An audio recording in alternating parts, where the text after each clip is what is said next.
जी सर्वप्रथम में आज विश्व गुरु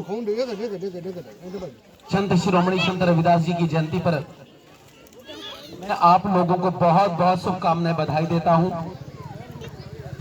संत शिरोमणि रविदास जी के इस प्रतिमा में अपने आप को नतमस्तक कर श्रद्धा सुमन अर्पित करता हूं। बाबा साहब बुद्ध भगवान धरती आबा बिरसा मुंडा जी के प्रतिमा में श्रद्धा सुमन अर्पित करता हूं।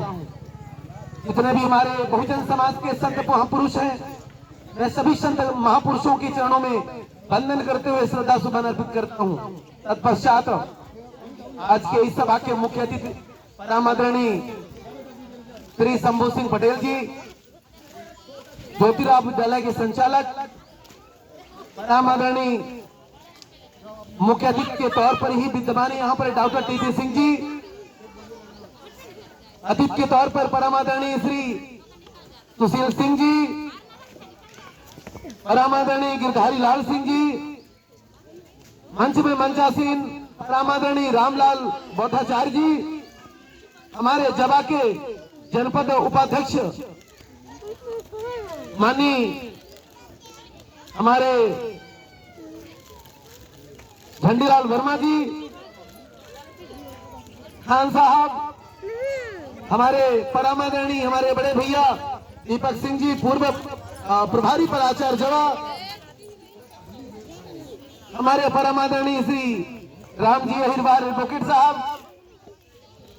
हमारे ग्राम पंचायत जवा के सरपंच लाखन भैया, ग्राम पंचायत झलवा के सरपंच हमारे लखपत सोनकर जी,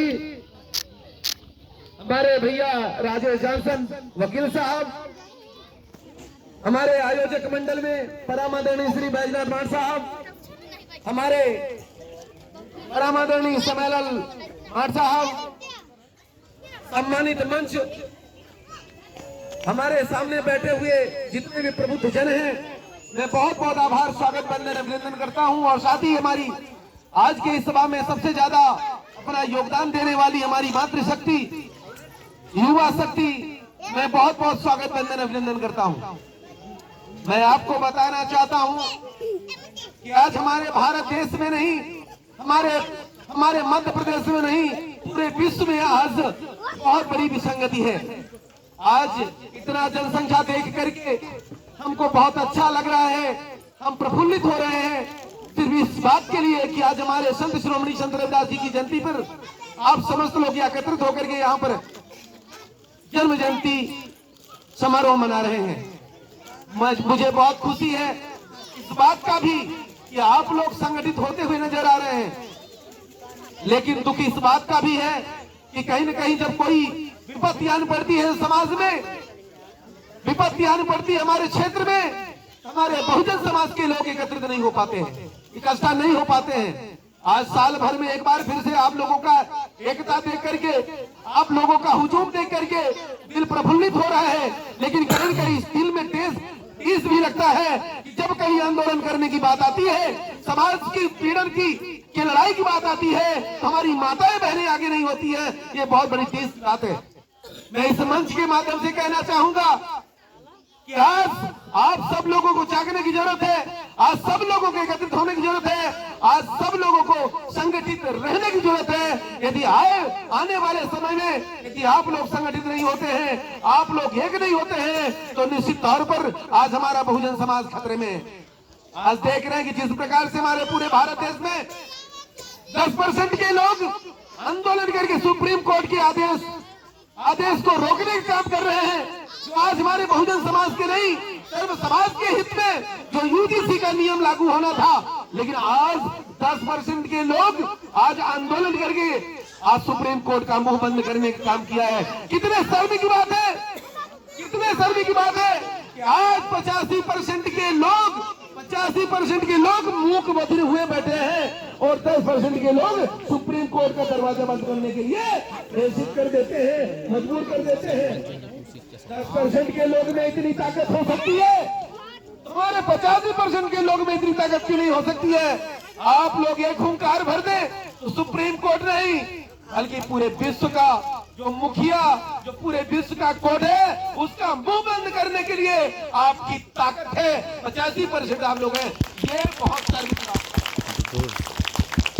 मैं इस मंच के माध्यम से कहना चाहूंगा, इस मंच के माध्यम से कहना चाहूंगा कि आज हमारा 85% सोया हुआ है, वक्त आने पर साथ नहीं देता। इस क्षेत्र में लड़ाई लड़ना होता है तो मैं अकेला बचता हूं।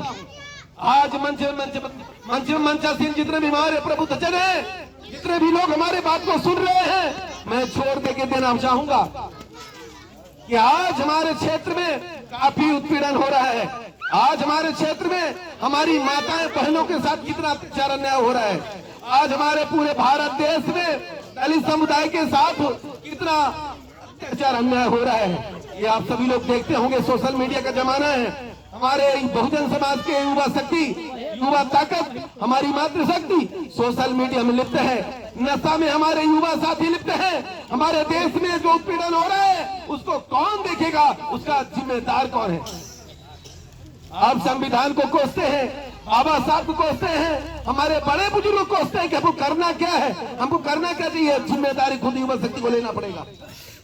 क्षेत्र में कहीं उत्पीड़न होता है, कहीं भी कुछ होता है तो मैं अपना आन बान शान खो करके दुनिया की लड़ाई लड़ने के लिए मजबूर होता हूं। दोस्तों, मैं इस मंच के माध्यम से बताना चाहता हूं कि आज जब तक हमारे महापुरुषों को, हमारे दलित समुदाय का, हमारे बहुजन समाज का जब कोई भी मसीहा पैदा हुआ तो उसको कहीं न कहीं खींचने और उसको दफनाने का काम किया गया। आज ये आपका भाई दया, आज का ये भाई दया, आज मैं आप लोगों को इस मंच के माध्यम से आश्वासन देना चाहता हूं कि जब कभी हमारे बहुजन समाज के बहन बेटियों के साथ, जब हमारे बहुजन समाज के युवाओं के साथ, हमारे बहुजन के समाज कोई भी अत्याचार अन्याय करेगा तो अपने खून का एक कतरा में उछावर करके छाती में लात रखने का ये दया काम करे। मैं वचन देता हूं इसके लिए। कहना चाहूंगा कि आज हमारे क्षेत्र में इतने अत्याचार अन्याय हो रहे हैं, इसके जिम्मेदार कहीं न कहीं हमारे बहुजन समाज के लोग हैं। हमारे बहुजन समाज की माताएं बहनें आज रोड में नहीं उतर रही हैं। हमारे बहुजन समाज के लोग आज रोड में उतर के आंदोलन करने का काम नहीं कर रहे हैं, या आंदोलन करने वाले के साथ आप लोग खड़े होने के लिए तैयार नहीं है।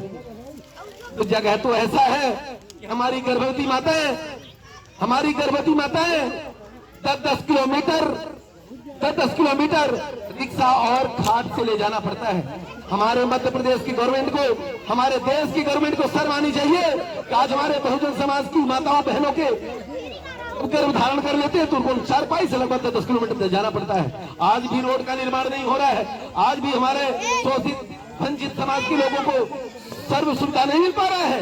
कितनी शर्म की बात है। SC/ST एक्ट होने के बाद भी आज हमारे दलित शोषित समाज के साथ कितना अत्याचार अन्याय हो रहा है। जिस दिन हमारे संविधान से SC/ST एक्ट खत्म हो जाएगा, उस दिन हमारे बहुजन समाज के साथ क्या दशा और दिशा होगा, ये सोचने भी सही बात है। आज हमारा समाज खतरे में है और हमारा संविधान का आन बान शान की बदौलत आज हम लोग शान दिखा रहे हैं। जिस दिन हमारा संविधान नहीं होगा उस समय हमारे बहुजन समाज के साथ क्या होगा। कहा जाता है, चंद लाइन बोलना चाहूंगा कि आज भारत देश में ये चल रहा है कि झील में पानी बरसता है हमारे देश में, झील में पानी बरसता है हमारे देश में, किसान पानी के लिए तरसता है हमारे देश में, मजदूर, किसान, दलित शोषित समाज का हाल खस्ता है हमारे देश में। दूध महंगा, खून सस्ता है हमारे देश में। ये दशा है हमारे समाज का, ये दशा है हमारे समाज का। बहुत शर्म की बात है कि आज हमारे दलित समुदाय के लोग एक नहीं हो पा रहे हैं।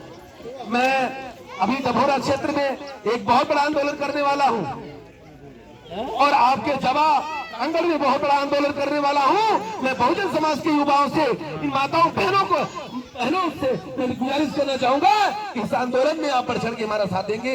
कारण ये कि आज हमारी माताएं बाढ़ हो जाती है तो हमारे पुल डूब जाते हैं और गर्भवती माताएं दम तोड़ देती है क्योंकि हॉस्पिटल तक पहुंच नहीं पाते हैं। इसके लिए मुझे आंदोलन करना है।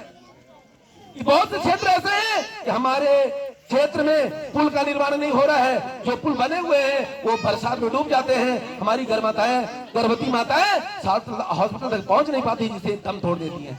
इस आंदोलन में आप लोग साथ देंगे कि नहीं देंगे? देंगे। मैं उम्मीद करता हूं कि आप लोग हमारे बहुजन समाज के लोग हमारे साथ देने काम करेंगे और आपके क्षेत्र में मैं विकास का पुल बांधने का कोशिश करूंगा। वक्त बहुत कम दिया गया है, बातें बहुत करने हैं, मुझे अन्यत्र स्थान में जाना भी है। तो निश्चित तौर पर साझा विश्वास के साथ कि वक्त बहुत कम है, पूरा जोर लगा दो, कुछ को मैं जगाऊं, कुछ को आप जगा दो। मिशन क्या है ये सबको बतला दो। मिशन क्या है ये सबको बतला दो। ज्ञान ज्ञान बाबा साहब का मिशन घर घर पहुंचा दो, घर घर तक पहुंचा दो। इस मंच के माध्यम से यही कहना चाहूंगा कि वक्त आ गया है हमारे समाज को जागने का, वक्त आ गया हमारे समाज को संगठित रहने का, वक्त आ गया है अत्याचार अन्याय से लड़ने का। जब आप लोग एक नहीं होंगे, आप लोग संगठित नहीं होंगे, तो निश्चित तौर पर हमारे युवा साथी, हमारी बहन बेटियां सुरक्षित नहीं होगी। आप लोगों को इस मंच के माध्यम से कहना चाहूंगा कि अपनी बहन बेटियों को सुरक्षित रखना है तो निश्चित तौर पर एक होना पड़ेगा, संगठित रहना पड़ेगा और अन्य अत्याचार को जड़ से खत्म करने के लिए आंदोलन करने पड़ेंगे। क्या आंदोलन करने वालों को साथ देना पड़ेगा आपको। चंद लाइन बोल करके मैं अपनी बात को समाप्त करूंगा, क्योंकि हमको बहुत कम समय दिया गया है, बातें बहुत करनी है। हमारे प्रबुद्ध जन यहाँ पर बैठे हुए हैं, मैं बताना चाहूंगा कि मेरे ऊपर सामाजिक कार्य करने का हमारे ऊपर कई मुकदमे हैं। आज बहुजन समाज के लोगों के हित में, आप लोगों के आन शान में मैं रोड चक्कर जाम आंदोलन करके आप लोगों को न्याय दिलाने काम करता हूं।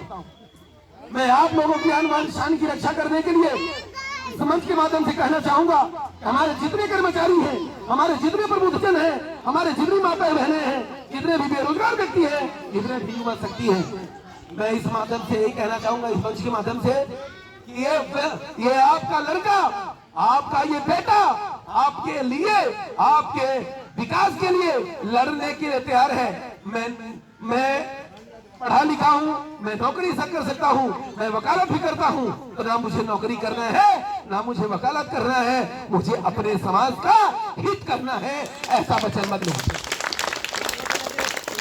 जब कहीं आपको आवश्यकता पड़ती है, चाहे हमारे कर्मचारी संवर्ग यहाँ पर बैठे हुए हैं, हमारे जितने भी प्रबुद्धजन बैठे हुए हैं, इस मंच के माध्यम से यही कहना चाहूंगा कि आपके साथ, आपके बहन बेटी के साथ, आपके लड़कों के साथ, हमारे बहुजन समाज के लोगों के साथ कभी भी अत्याचार अन्याय होगा तो मुझे सिर्फ एक फोन कर दीजिएगा, एक सूचना दे दीजिएगा। मैं सरकार की, यहाँ अधिकारियों की, यहाँ किसी भी अत्याचार करने वालों की ईंट से ईंट बजा करके आपको न्याय दिलाने काम करूंगा, ऐसा मैं वचन देता हूं।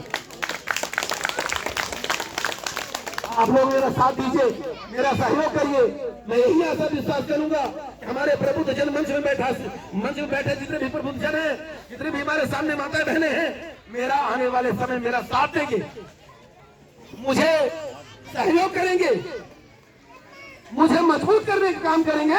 और मैं वचन देता हूं आपकी सुरक्षा, आपकी रक्षा के लिए मैं वचन देता हूं कि आप इस लड़के के बदौलत कभी भी इस लड़की की आवश्यकता पड़ेगी तो अपने खून का एक एक कतरा न्यौछावर कर दूंगा, ऐसा मैं वचन देता हूं। चंद लाइन बोल करके मैं अपनी बात को समाप्त करूंगा कि गम के समंदर में डूब न जाना, गम के समंदर में डूब मत जाना, सफलता न मिले तो टूट मत जाना। गम के समंदर में डूब मत जाना, सफलता ना मिले तो टूट मत जाना। जब कभी कमी हो अपनों की तो ये दयानाथ दिलजीत जिंदा है, ये भूल मत जाना, ये भूल मत जाना। बहुत बहुत धन्यवाद, आप लोगों ने मुझे झेला, आप लोगों ने मुझे सुना, इसके लिए बहुत बहुत आभार, बहुत बहुत धन्यवाद। नमो बुद्धाय, जय भीम, जय जोहार, जय संविधान। बहुत बहुत धन्यवाद।